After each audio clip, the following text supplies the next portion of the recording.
हम दोस्तों बात करेंगे।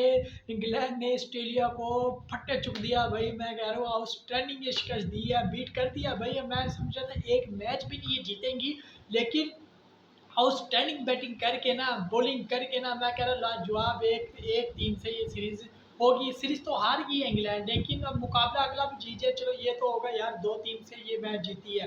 तो देखना होगा जो इंग्लैंड के बॉलर ने जो परफॉर्मेंस दी है ना, ये पहले परफॉर्मेंस दे देते और ये सीरीज का मजा आना था आखिरी फाइनल तक। लेकिन अब कोई इतना इतना जोर भी नहीं लगा रहे ऑस्ट्रेलिया। विश्वकप को पैट करने को इतनी वो परफॉर्मेंस नजर नहीं आई, बस ऐसी है जैसे वो मैच ही हो रहा है बस, और कुछ भी नहीं हो रहा है। इतना शो वो नहीं था, जान नहीं थी मैच के अंदर, लेकिन फिर भी ये बस बात हो गया। अब नतीजा ये निकला, बादशाह ने शिकस्त दे दी है।